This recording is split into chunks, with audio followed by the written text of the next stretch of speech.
serikali ya wilaya. Nimesimama hapa kumwakilisha mkuu wa mkoa, lakini kumwakilisha Rais wa Jamhuri ya Muungano wa Tanzania.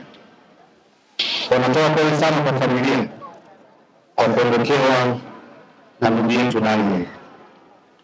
Daniel amekuwa mtumishi wa serikali zaidi ya miaka 27. Alifanya utumishi uliotukuka. Ameitumikia nchi hii kwa uaminifu mkubwa na kwa uadilifu mkubwa. Kwa msiba huu, licha ya kwamba ni wa mwananchi wetu, lakini pia wa mtumishi aliyefanya kazi ya utumishi iliyotukuka. Kwa tunatoa pole kubwa sana kwa familia nzima, lakini sio familia tu na bwana mtaa, kwa sababu tunatambua baada ya kustaafu kwake alirudi hapa, alishirikiana na jamii hii, na kiukweli tunatambua kazi alikuwa anafanya hapa. Alikuwa ni kiongozi, alikuwa ni mshauri, na sisi tunatambua mchango wake mkubwa ambao alikuwa anatoa hapa. Nitumie nafasi kuwapa pole sana wanamtaa wote, wanakata nzima na wanatalimu. Miaka 27 ya utumishi haikuwa midogo, na ndio maana nimesema namwakilisha mkuu wa mkoa ambaye ana taarifa ya msiba huu, na yeye amenituma niwape pole. Lakini pia kwa niaba ya Amiri Jeshi Mkuu natoa pole hili kwa ndugu jamaa na marafiki wote ambao wamekutwa na hii changamoto. Lakini tunatambua marehemu pia anao watoto ambao pia ni watumishi kwenye serikali yetu. Kwa tunawapa pole kwa namna ambavyo wameweza kuondokewa na mzee wao. Poleni sana. Lakini waombe tumtegemee Mungu. Ndiye awe mfariji wetu mkubwa.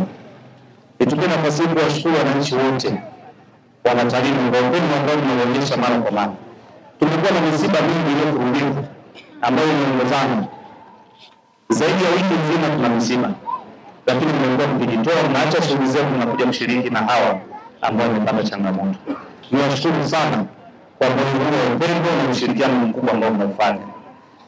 Lakini tumia nafasi kuwashukuru wadau wetu mbalimbali wanaotuzunguka. Nimshukuru sana. Umekuwa unajitoa, na hata jana uliponishirikisha changamoto tulikuwa kwenye changamoto pia. Uliamua kunibeba na tukaelekezana ukatekeleza. Jambo hili na sisi wote sio mmoja. Lakini waombe wanatalimu swala la amani na utulivu kwenye maeneo yetu. Tumekaa hapa tunamwaga ndugu yetu huyu ni kwa sababu tu tuna amani na utulivu.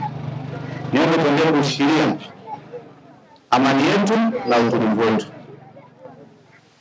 Na sisi serikali tuendelee kuunga mkono jitihada ambazo tunazifanya nia za kuhakikisha kwamba panaendelea kuwa na amani ili mambo ya kijamii yaweze kwenda kama ilivyopangwa. Na tunatambua msiba huu serikali inatambua na yenyewe imeweka jitihada zake kuhakikisha kwamba tunampumzisha huyu ndugu yetu mahali pema, apumzike salama, na hiyo kwa sababu tunathamini alichokifanya. Basi baada ya kusema hayo, niseme tutaendelea kuwa pamoja, lakini tuendelee kuvumilia hizi changamoto ambazo tunazo. Na misiba mingi kwenye wilaya, mingi sana, mingi mno, lakini wote viongozi wa kiroho natambua sana uongozi wenu. Mmekuwa mkituombea mara kwa mara, mwendee kutuombea na kukemea pepo hili la misiba kwenye maeneo yetu, kwa sababu hatupumziki, imefululiza. Lakini hatuwezi kuipenda kwa sababu ni mpango wa Mwenyezi Mungu, na yeye ndiye anayepanga nani atamchukua kwa wakati gani na ni lini. Kwa hiyo tushikamane hivyo, tusikate tamaa pale inapotokea ngoma zetu yoyote yule. Natambua tuna majukumu mengi, tutenge kama muda kidogo tuje kuwafariji wale ambao wamepata changamoto. Mimi naweza kusema kwamba huu msiba ni wetu sisi sote. Huu msiba umetugusa sisi wote tulioko mahali hapa, ndio maana tumekuja kutoa pole hapa. Mheshimiwa Mkuu wa Wilaya, hongera sana kwa unavyokuwa unajitoa tunapokuwa na changamoto katika wilaya yetu ya Tarime. Mungu wa mbinguni, Mheshimiwa Mkuu wa Wilaya, akubariki sana. Lakini pia na viongozi wote mlioko hapa pamoja na madiwani, Mungu awabariki sana.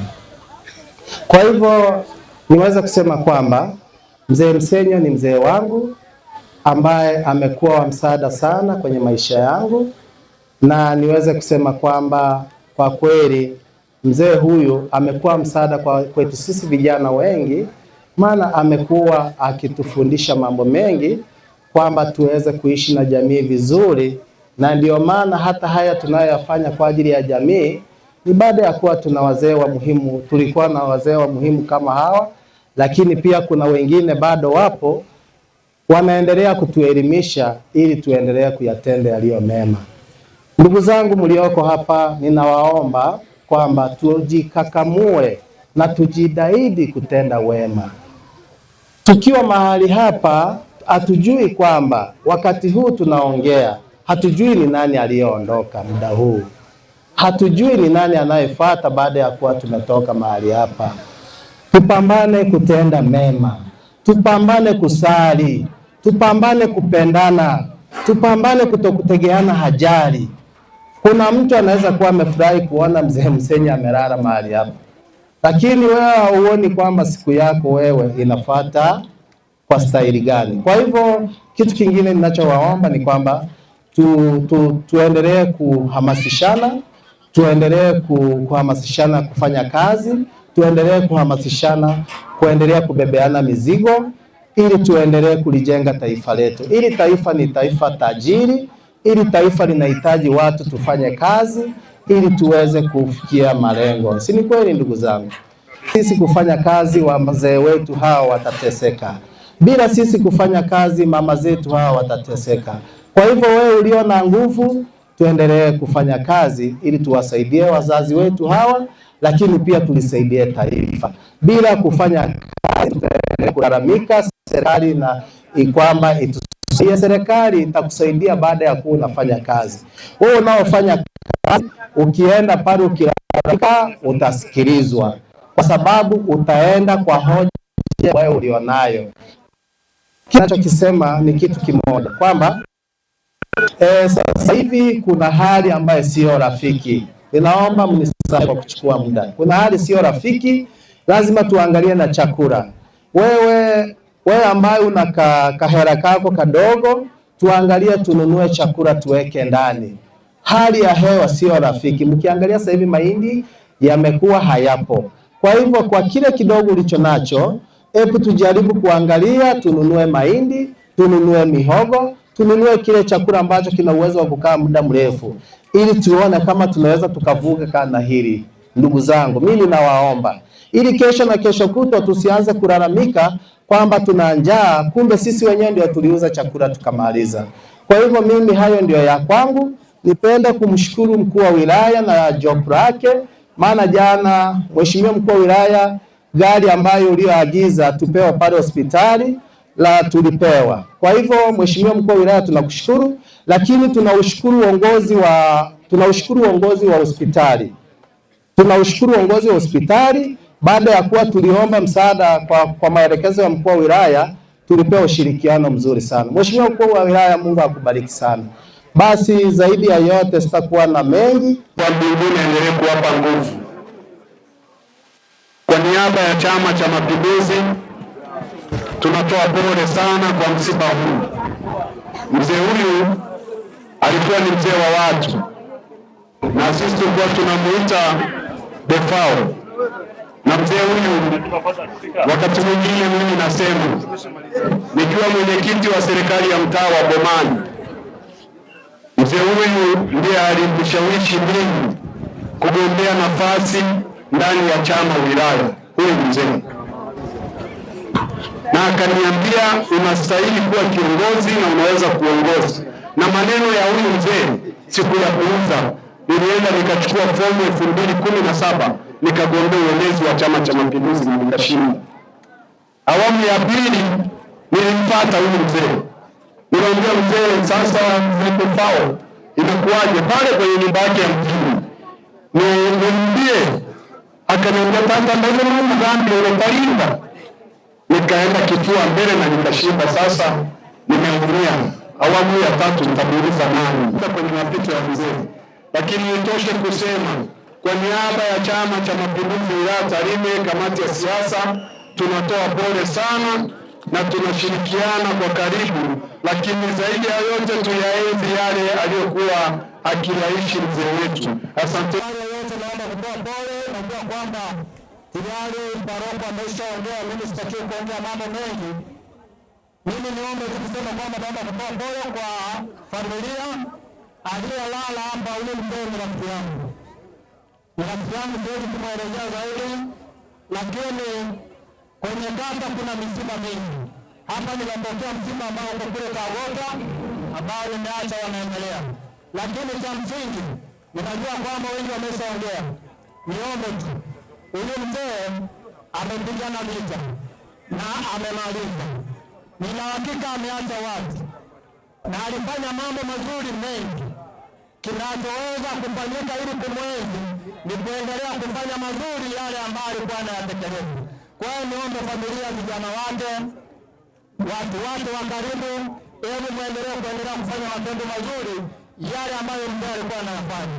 Mzee huyu alikuwa ni kiunganishi, alikuwa anashirikiana na kila mtu, hakubagua mdogo, mkubwa, tajiri na kadhalika. Lakini ninaweza kusema jambo moja ambalo naweza kusema nimejifunza kwa huyu mzee, kwa kubagua kwake. Wakati nimeingia kwenye utaratibu wa kisiasa, aliniita na akaniambia, kijana wangu, ukiingia naomba unifanyie hivi. Na kazi aliyokuwa amenipa kuifanya, bahati nzuri baada ya wiki moja ilifanyika, na nilikuwa naenda kumwona mkuu wa wilaya.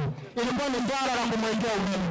Alikuwa ameorodhesha majina ya watu wengi ambao majina anaitwa Peter Magu Michael, ni katibu wa Mheshimiwa Nicholas Matiko, mbunge wa jimbo la Tarime mjini.